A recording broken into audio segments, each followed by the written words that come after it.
Have you ever wondered why some people seem impossible to figure out, especially when you're trying to get under their skin? Well, if you've ever tangled with an INFJ, you've probably experienced this firsthand. These mysterious personalities have mastered the art of psychological chess in ways that'll leave you scratching your head and questioning everything you thought you knew about human behavior. Today, we're diving deep into the fascinating world of INFJs and uncovering the 7 genius ways they confuse anyone who dares to cross them. Trust me, by the end of this video, you'll understand why INFJs are often called the most enigmatic personality type, and why trying to mess with them is like trying to solve a Rubik's Cube blindfolded. 1. The mirroring maze, reflecting your own energy back at you. Here's where things get really interesting, and it's the first genius way INFJs confuse their adversaries. When someone tries to cross an INFJ, they often employ what I call the mirroring maze. This isn't your typical mirroring that you might see in basic psychology textbooks. This is advanced, almost supernatural level reflection. INFJs have this uncanny ability to absorb your energy and reflect it back to you in ways that'll make you question your own behavior. Let's say you approach an INFJ with aggressive energy, trying to intimidate or manipulate them. Instead of getting the reaction you expect, fear, submission, or even anger, they'll mirror your aggression back to you, but with such precision and intensity that it becomes uncomfortable for you to maintain. It's like looking into a funhouse mirror that shows you exactly who you are, but amplified. The aggressor suddenly finds themselves face to face with their own toxic behavior, and it's not a pretty sight. The INFJ doesn't have to say much. Their energy alone becomes a mirror that forces you to confront your own actions. But here's the really genius part. INFJs don't do this consciously most of the time. Their dominant introverted intuition naturally picks up on emotional frequencies and patterns, and their inferior extroverted sensing allows them to express these patterns back into the world with startling accuracy. It's like they become a human emotional photocopier, but one that enhances the contrast so much that you can't ignore what you're seeing. This mirroring effect is so disorienting that many people who try to cross INFJs end up backing down, not because the INFJ fought back in a traditional sense, but because they couldn't handle seeing their own behavior reflected back at them with such clarity. 2. The information vault, knowing more than they let on. The second way INFJs confuse those who try to cross them is through what I like to call the information vault. INFJs are natural collectors of information about people, but they're incredibly selective about when and how they reveal what they know. This creates a psychological advantage that most people don't see coming. When someone decides to mess with an INFJ, they're often operating under the assumption that they know more than the INFJ does about the situation, about mutual acquaintances, or about the INFJ themselves. This is usually a massive miscalculation. INFJs have been quietly observing, listening, and filing away information for months or even years before any conflict arises. They remember conversations from 6 months ago word for word. They've noticed patterns in your behavior that you didn't even realize you had. They know about that thing you did last year that you thought nobody saw. But here's the kicker. They won't reveal any of this information until it becomes strategically necessary. This selective revelation of information is incredibly disorienting for adversaries because it shatters their assumptions about the power dynamic. Just when someone thinks they have the upper hand, the INFJ will casually mention something that proves they've been aware of much more than they let on. It's not delivered as a threat or a gotcha moment. It's presented as a simple observation, which somehow makes it even more unsettling. The confusion comes from the realization that you've been operating with incomplete information while the INFJ has had a much clearer picture of the situation all along. It's like discovering that you've been playing checkers while they've been playing 4D chess. 3. The emotional aikido, redirecting negative energy. The third genius way INFJs confuse their adversaries is through what I call emotional aikido. Just like the martial art that redirects an opponent's force rather than meeting it head-on, INFJs have mastered the art of redirecting negative energy in ways that leave attackers stumbling forward into empty space. When someone comes at an INFJ with hostility, manipulation, or deceit, the expected response would be to push back with equal force, get defensive, or become emotional. But INFJs rarely do what's expected. Instead, they'll redirect that negative energy in unexpected directions, often turning it into something constructive or illuminating. For example, if someone tries to gaslight an INFJ or make them question their own perceptions, the INFJ might respond by asking genuinely curious questions about the other person's perspective. They won't argue or defend. They'll redirect the conversation toward understanding the motivations behind the manipulation attempt. This completely throws off the manipulator because their tactics are designed to work against defensive or emotional responses, not genuine curiosity and understanding. This emotional aikido is confusing because it transforms the entire nature of the interaction. What was supposed to be a conflict becomes a philosophical discussion. What was meant to be manipulation becomes an opportunity for insight. The person trying to cross the INFJ suddenly finds themselves in a completely different type of conversation than they prepared for. The genius of this approach is that it often reveals more about the aggressor's character and motivations than any direct confrontation could. When negative energy is redirected rather than absorbed or reflected, it often bounces back to its source with compound interest. 4. The selective vulnerability, strategic emotional exposure. Here's where INFJs really show their psychological sophistication. The fourth way they confuse adversaries is through selective vulnerability, the strategic decision to reveal certain weaknesses while keeping their true strengths hidden. This is counterintuitive to most people's understanding of conflict dynamics, which makes it incredibly effective. Most people expect that when you're being crossed or attacked, you'd want to appear as strong and invulnerable as possible. INFJs often do the opposite. They'll reveal certain vulnerabilities or admit to specific weaknesses, but only ones that serve a strategic purpose. This selective vulnerability accomplishes several things simultaneously. First, it disarms potential attackers by removing obvious targets. If an INFJ openly admits to struggling with certain things, it becomes harder for someone to use those struggles against them. It's like taking the ammunition away from your opponent by acknowledging it first. Second, this selective vulnerability often triggers empathy or protective instincts in others, even in those who initially had hostile intentions. There's something about genuine vulnerability that can shift the entire dynamic of a relationship or conflict. But here's the really clever part. While INFJs are being selectively vulnerable about certain aspects of themselves, they're keeping their true sources of strength completely hidden. They might admit to being sensitive or having trust issues while never revealing their incredible ability to read people, their extensive knowledge base, or their strategic thinking capabilities. This creates a false sense of security in those who might want to take advantage of them. People think they understand the INFJ's weaknesses and can exploit them, only to discover that they've been given carefully curated information that serves the INFJ's purposes rather than revealing genuine vulnerabilities. 5. The patience paradox, long-term thinking in a short-term world. The fifth genius way INFJs confuse those who try to cross them is through what I call the patience paradox. In a world where most conflicts are resolved quickly through immediate reactions and responses, INFJs operate on a completely different timeline, and this temporal mismatch creates enormous confusion for their adversaries. When someone crosses an INFJ, they typically expect some kind of immediate reaction, anger, retaliation, or at least acknowledgement of the offense. Instead, INFJs often respond with what appears to be acceptance or even indifference. This leads many people to believe they've successfully manipulated or defeated the INFJ, which is usually a significant miscalculation. INFJs are natural long-term thinkers. They understand that most conflicts and situations will resolve themselves given enough time, and they're willing to wait for the right moment to address issues rather than reacting impulsively. This patience isn't passive, it's strategic.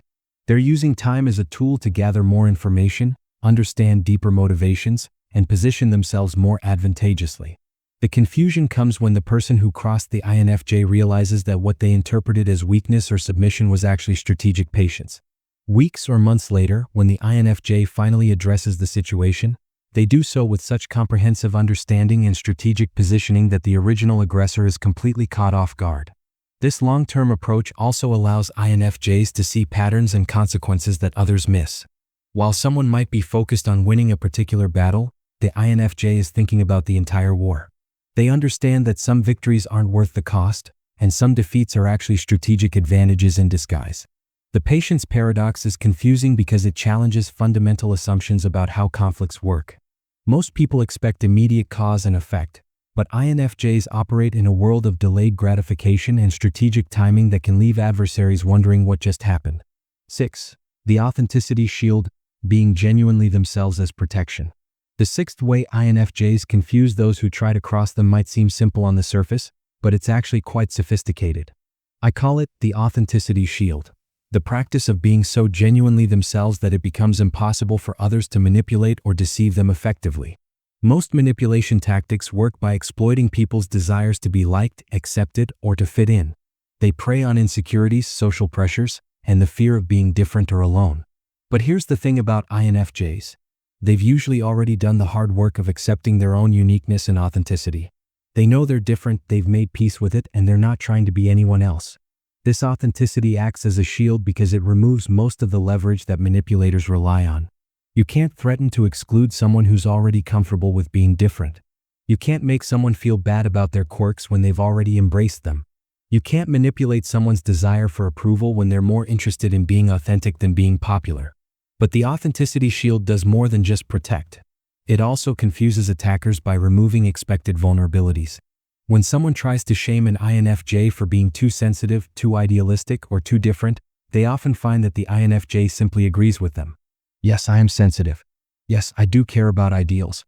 Yes, I am different. This response completely deflates the attempted attack because there's nothing to push against.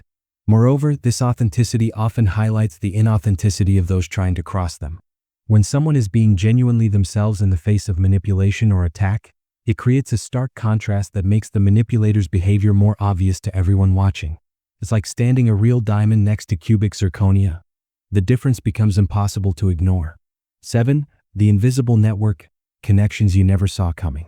The seventh and perhaps most surprising way INFJs confuse those who try to cross them is through their invisible network of connections and relationships.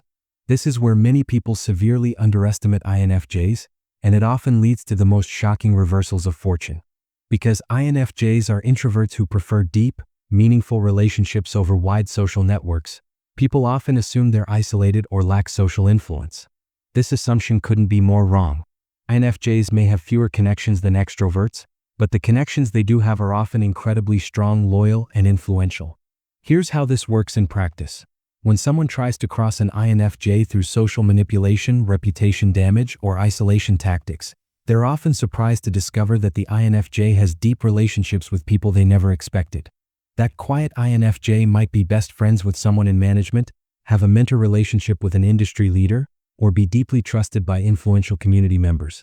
But it's not just about having connections, it's about the nature of those connections. INFJs tend to form relationships based on shared values, mutual respect, and genuine care. This means that when an INFJ is being mistreated, their network often rallies around them not out of obligation, but out of genuine loyalty and affection. The invisible network is confusing for adversaries because it operates completely outside their expectations and understanding. They might expect to face one person in conflict, only to discover they're actually facing a web of relationships they never saw coming. These aren't political alliances or strategic partnerships. They're authentic relationships built over years of trust and mutual support. What makes this even more confusing is that INFJs rarely talk about their connections or use them as threats. The support appears organically when it's needed, often surprising everyone involved, including sometimes the INFJ themselves. The psychology behind INFJ defense mechanisms.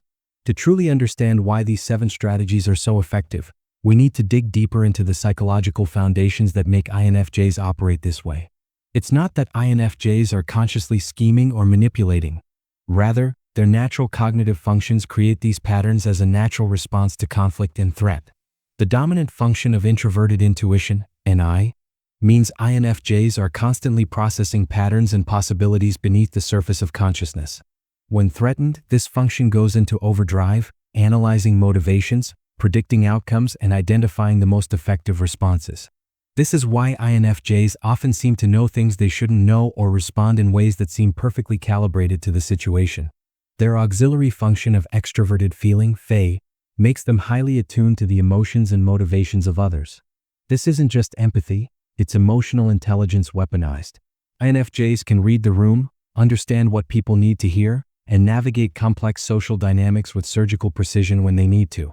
The tertiary function of introverted thinking, T, provides the logical framework that helps INFJs analyze situations objectively and strategically.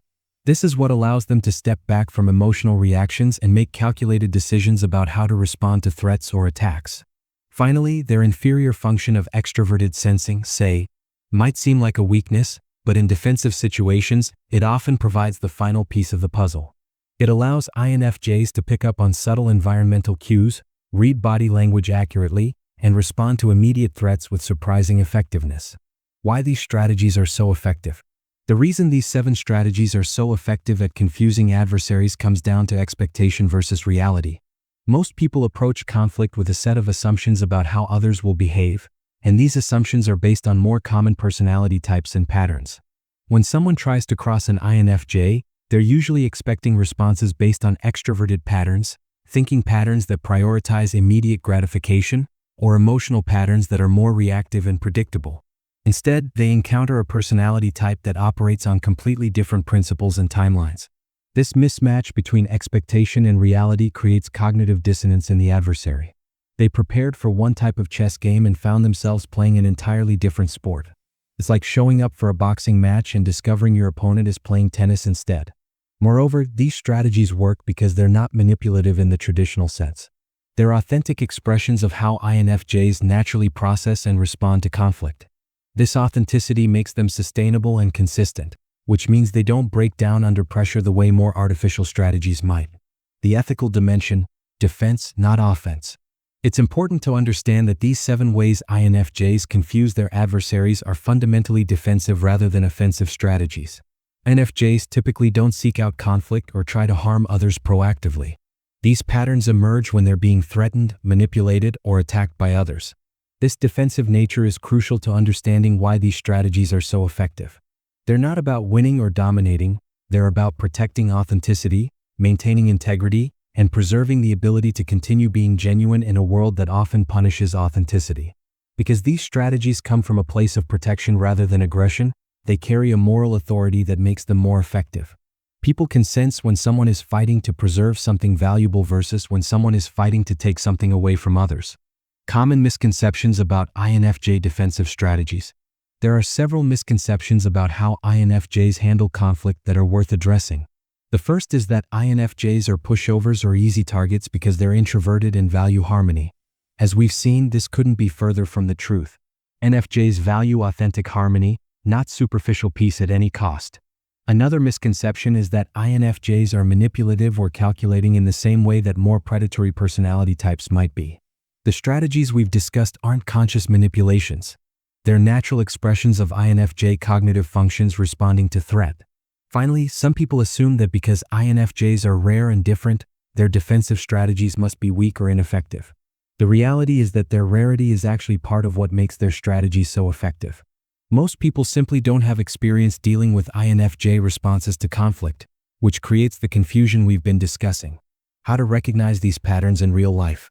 If you're wondering whether you've encountered these INFJ defensive strategies in your own life, there are some key indicators to look for. The first is a sense of cognitive dissonance when interacting with someone during conflict. The feeling that they're not responding the way you expected them to. Another indicator is the gradual realization that the person knew more about the situation than they initially let on. If you find yourself thinking, "How did they know that?" or "Why didn't they say anything earlier?"